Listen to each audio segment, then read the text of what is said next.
Okay.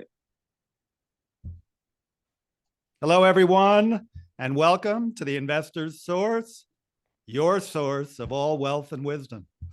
We have with us today a very special guest, Christel Aime, who has been a client of the Investor's Source for probably 4 to 5 years now. Is that right, Christel? That would be right. Yes, about that. Yep. I think that's about right.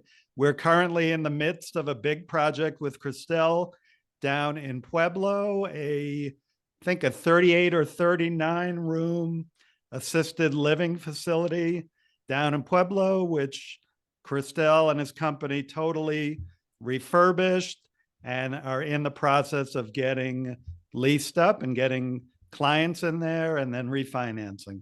A very successful project, and Christel has done a great job.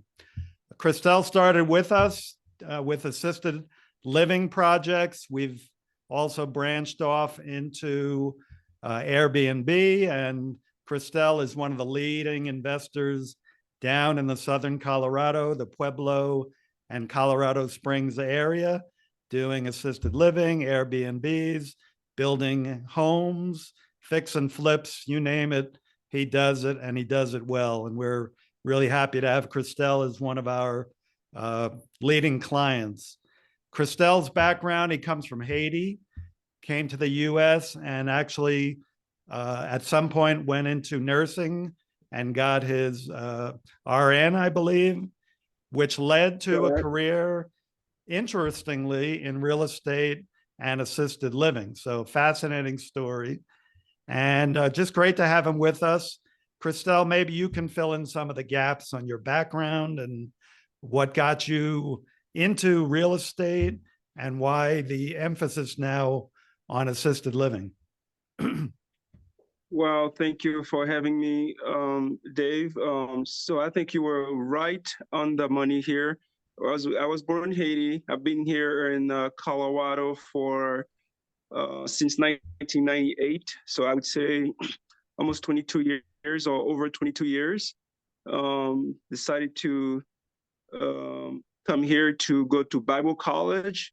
However, we did not continue Bible college and decided to go to pre-med, and that got us into nursing.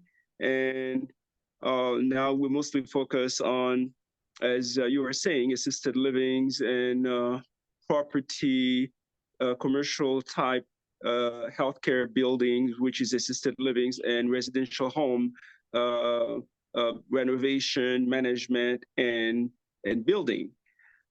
So during this time, really, we had really tried a series of businesses aside from the assisted living, because our first business we opened, which we still have, is a home care agency, which provide non-medical home care to patients in their home, personal care and homemaker in their home.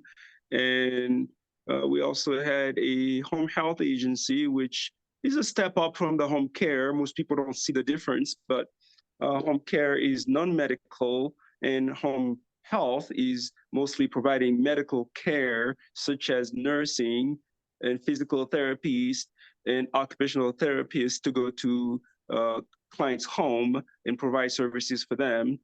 And also, during that time, we also decided to provide a transportation company, well, non-emergency medical transportation, to say better, in southern Colorado. And actually, we grew our non-medical, non-emergency medical transportation, which was called Coach Transportation, from Pueblo all the way to Thornton. And so we were really, at that time, going all over the state. We sold some of these companies after COVID. We refinanced, we redirected, to say better, focus to mostly focusing now on assisted livings and renovation and flipping and mostly really senior living in the industry. Yeah. Gotcha. Well, thank you. I've always been impressed, Christel, by the breadth and the scope of offerings you've had for the elderly, all those services you just mentioned, like in-home care and transportation. I think that's been awesome. You've been able to run all those businesses simultaneously. And I also think it's a good strategic move to consolidate and focus on what you do best. And you seem to be really energized by the whole senior care and real estate as well. I think that's great. So actually, there are some misconceptions about exactly what assisted living is. Can you tell us, is it like the same as running a nursing home, or what are the differences, and how exactly do you define assisted living? Well, the state of Colorado would say that an assisted living is a residential facility that makes available to 3 or more adult, not related to an owner of a facility. So, 3 or more people living under the same roof. According to Colorado law, you need to have a license to provide care for these guys. And so if you stay on the two, you would not be considered an assisted living. But anything over that, you will need to be licensed by the health department. So therefore, you will have to have resident agreements in place. Of course, by providing room and board, you don't do only that. You also provide other services such as personal care services. You provide some type of protective oversight, because these people who are in your care are mostly at risk adult. You provide some types of social care due to impaired capacity to live independently, and you provide supervision on a 24-hour basis. And so therefore, to summarize it, I'd say assisted living is mostly the provision of personal and homemaker care, coupled with medication management under a roof where you, the owner, needs to be licensed to provide such services. Now, what makes it different from nursing home is the same thing I just said earlier. Instead of providing the personal care and homemaker, which is cleaning, cooking, personal care, which is bathing, making sure your residents are able to take care of their body and stay clean. But you also provide in a nursing home, which makes it different, a lot of skill services. And so in assisted living, we do not provide anything that has to do with a nurse being involved to uh, uh, to be able to provide such care. We would not provide it.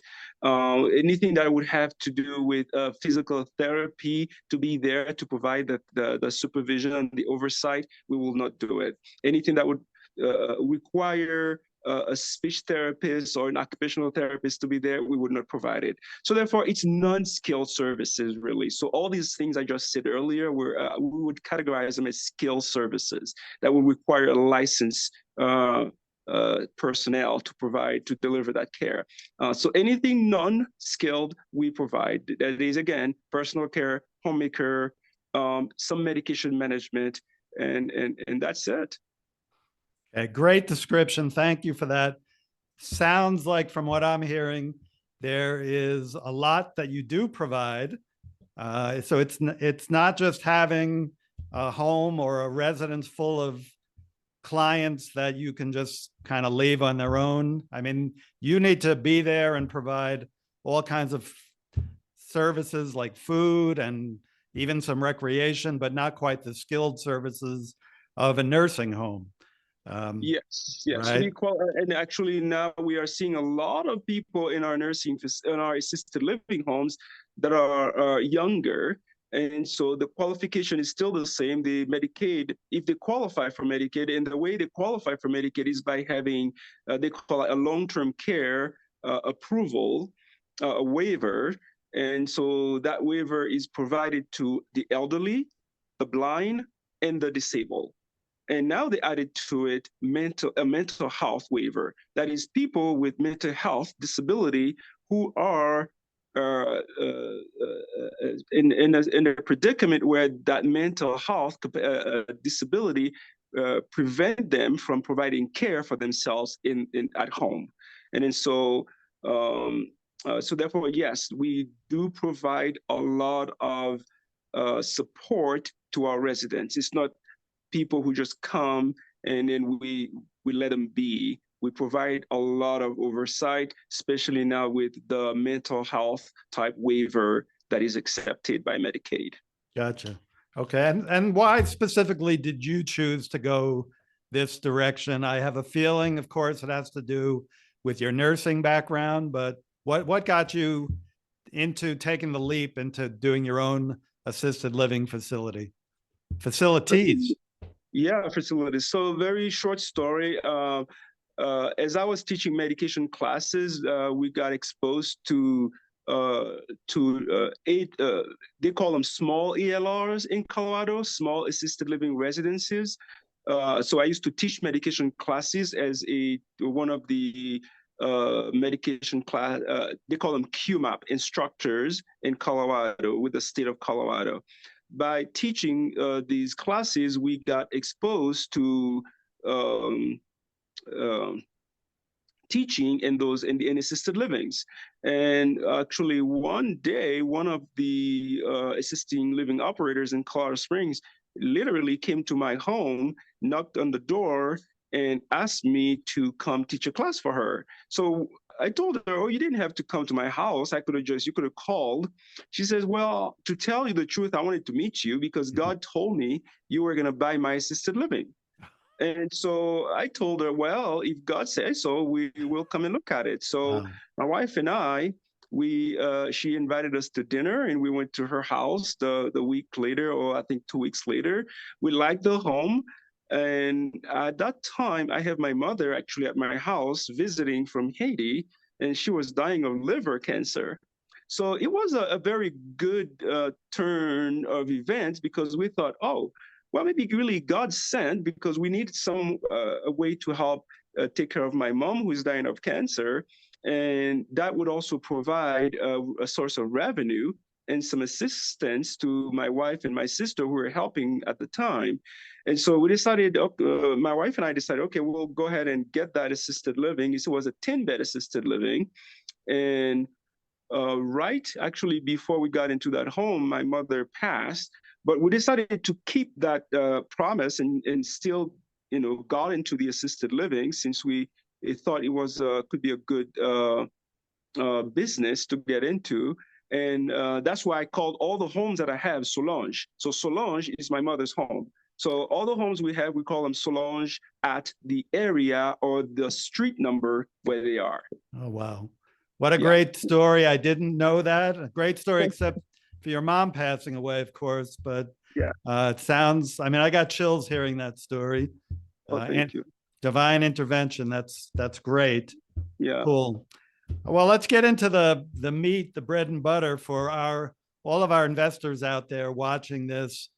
Tell us, so Christel, would you say this right now is a good time for, I know assisted living seemed to be hotter a few years ago. Everybody was considering jumping into it.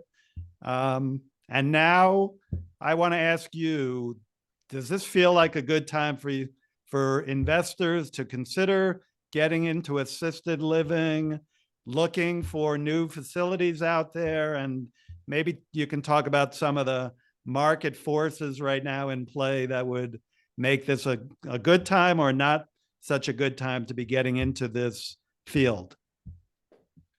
Well, overall, I would say yes. It's a good time. If we look at the macro view of the assisted, senior living in general, in the U.S., we would deduct that, yes, we have a lot of people who are going to be retiring, i.e., the baby boomers. Yes, we have a housing shortage that would also create a good environment for senior housing. Um, but I would say, based on what I know, because I used to participate in the all the meetings they have before COVID at the health department. Uh, so 4 or 5 years ago, we had a literally, uh, um, how would I call that? Uh, we had a shortage of senior living, but we also had an outpouring of construction, senior living construction, senior living facilities construction in Colorado. And I think last time I heard from the health department, in the last meeting I heard, we had an oversupply of assisted living in Colorado. So we went from scarcity to having an excess supply. Now, I think we have caught up a little bit, because I'm talking about 4 or 5 years ago to now, and so I'd say yes, it's a good time. It's always a good time to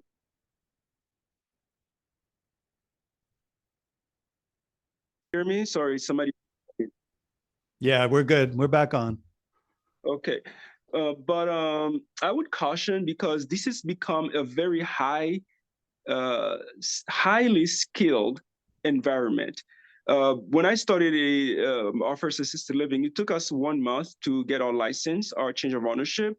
Now it's taking us on average a year and a half, 2 years, because just to get a facility license, you're talking about 5 different surveys, 5 different application, and I'm talking that's minimum, depending on the jurisdictions where you are. So now also I would say the type of people that we are taking care of, because everybody's like speculating on, okay, we're gonna get clients that are gonna pay us $5,000 a month or more. And I'd say this is pure speculation, because I have proof that we have facilities here, very nice big boxes, came to Colorado Springs. They've been open for 5 years that I know of, and they've never been at capacity, because they are all waiting to, they budgeted for people who were supposed to be paying him $5,000 to $7,000 a month.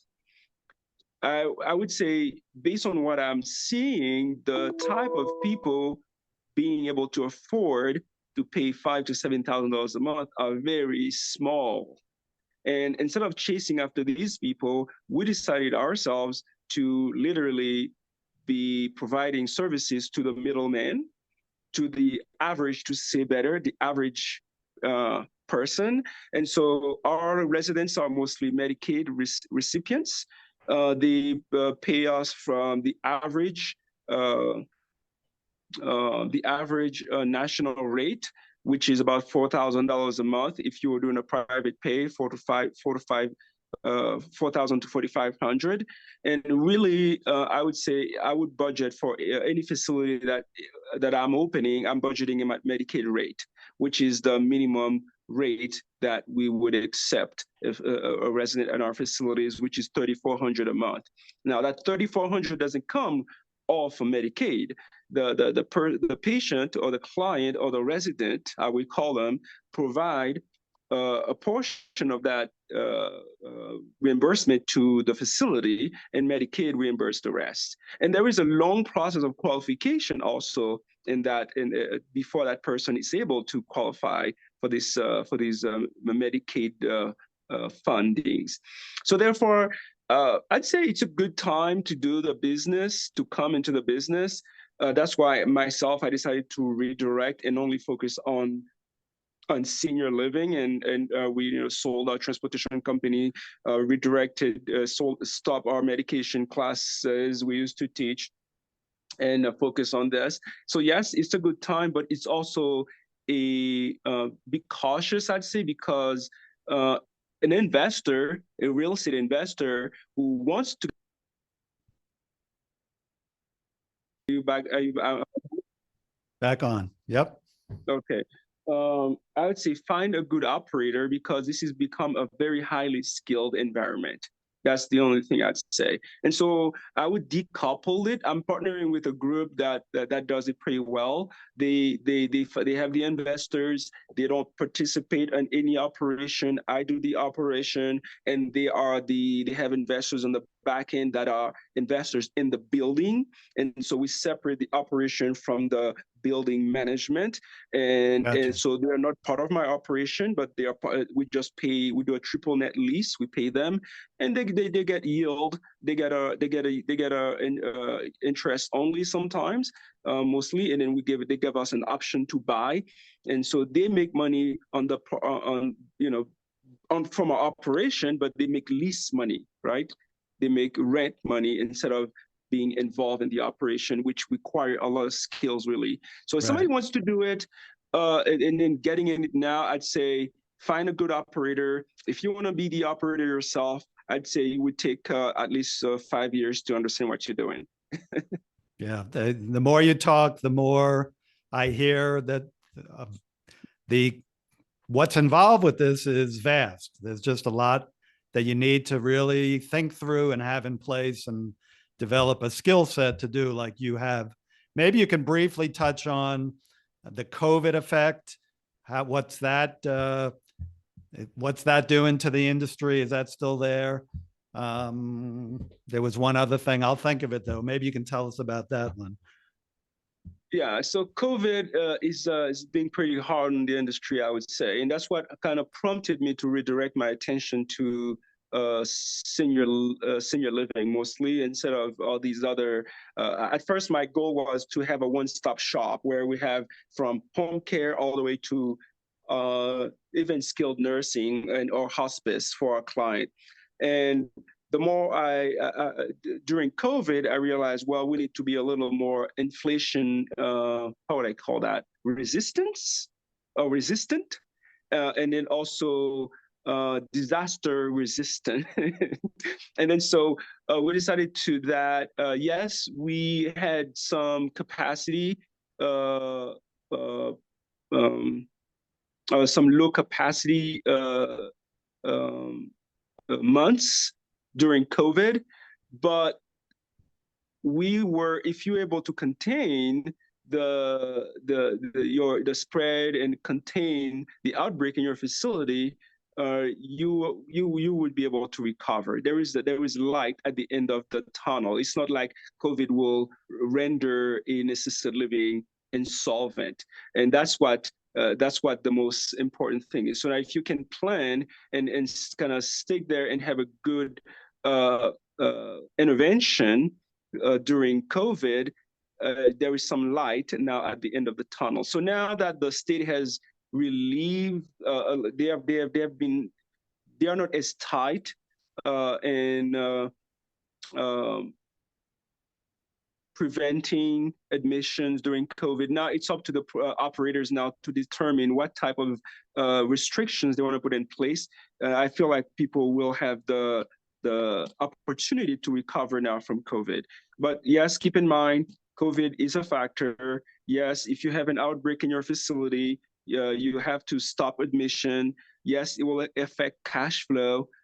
So that's what I'm working now mostly on is since we redirected our attention to senior living, is to build a big enough portfolio where we have a good cash flow. And so we can also use the operation to not only be ahead of the game as far as have reserves so we can um, um,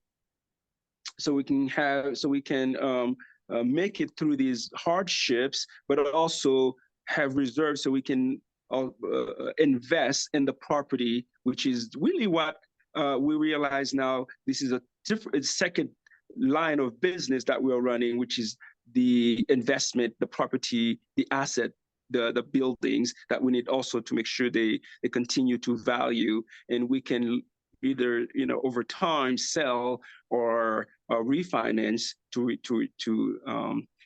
create cash flow for our businesses. Great. And clients are becoming a little more comfortable during COVID to be in a group setting. Is that, I know that Yes, was I would that was say a yes. I factor. would say yes, exactly. And unfortunately, sometimes people don't have a choice based on morbidity and disabilities. Yes, people were trying to stay at home during COVID and avoid group settings. But now I would say, there you can only do it for so long, right? And it also sometimes it helps us. I'd say we have smaller homes. Our homes are 8 beds or more, and so we have our 8 bed homes. We're able to, if we have an outbreak, at least we have 8 people to worry about versus 100 people. And now we do have a 48-bed facility, but again, it's kind of a good setting also where our 48 beds is 16 each 3 buildings with 16 resident each, and so that also helped us contain outbreaks.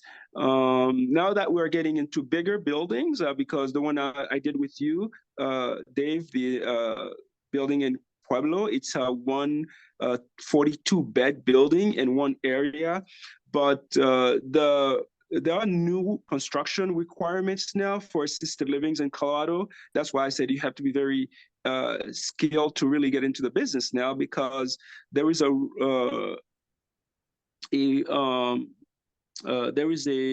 guideline or regulation that we adopted in Colorado called the FGI guideline, which also provide very strict requirements for somebody now to open an assisted living that would help provide mitigate problems, mitigate outbreak if you were to have an outbreak in your facility. So the regulations are a little stricter and they're more invasive as far as establishing an assisted living also in Colorado. Gotcha. Okay. And probably need to wrap up now, but like final question, Christel. First of all, maybe you can address staffing issues. It's hard for everybody these days to get help and get qualified help. And then maybe just wrap it up with, tell us, are you optimistic about this industry going forward? Where are you at with that? And any other final thoughts that you have? Yeah, so I'd say we are very encouraged and optimistic, I'd say. Though, as you just mentioned, staffing is a challenge. So we have different partnership that we're developing and we have developed over time to help us to help us staff our facilities.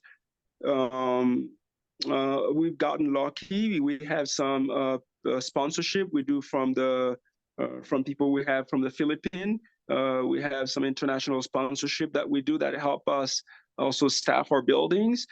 So that has helped us a lot. So the challenge now is really making sure that we keep our residents safe because every winter we're going to have to worry about outbreaks, COVID, not only COVID, but also influenza outbreaks and different types of outbreaks. And also the type of our population is different now, and therefore our revenue stream is different.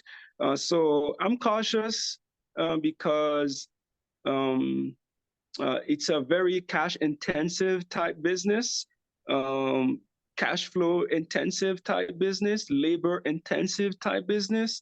But we are focused and we're going to make sure that we have enough of those facilities where we can create an environment where we are not dependent on only 1 or 2 facilities, but we can support our entire ecosystem with different types and different variety of assisted living homes. And what I mean by that is we have the 8-bed homes that we have. But we're also now focusing on trying to do some higher density or bigger size facilities that would help us increase our cash flow so we can be a profitable business. And then so the goal is now, yes, to provide good care for our residents, to make sure that we find staff to to care for our residents, but also that we are creating an effective business and an effective model that would be people can follow and people can we can use to be a model in the industry. So I know that's very bold to say, but that's the goal. And so yes, we are happy. Yes, we're very encouraged by what it's happening in the industry, healthcare in general, and particularly assisted living, um, and of course, coupling with this asset that with the buildings that we have, we think that we will be successful overall. Well, great. Thank you very much. Just to kind of summarize the last point you made about your business model, what I heard is that you're looking to kind of diversify in the size of your operations and maybe different services that you provide so that each client can go to the facility that makes sense for them. Some for smaller, some like bigger, and you offer, instead of turning them away to another facility, you can maybe refer them over to one of your own facilities. So I Believe like it or that. not, exactly. We just had a predicament where we had to move someone to a smaller home because, the environment was, we think was too big for them. And yes, you're right. It kind of helps us manage all and also navigate all different types of waters. Very good. Very important in these days to serve your clients and what their needs are. Christel, Yes. thank you very much. Always great to talk to you. This has been extremely educational for our listeners. And we just very appreciative of you being here today and look forward to continued great working together. Thank you, Dave. Thank you for what you do. Again, we wouldn't be able to do it without you guys, right? Looking for a way to make sure that we can have cash flow and we can have resources to open those facilities. So thank you. Okay, and thank you. And we'll put your information on the screen at the end of the presentation, and people can contact you directly if they need more information. Perfect. Thank you, Thank you. Christel. Have a Thank you, great Dave. day, everybody. You too.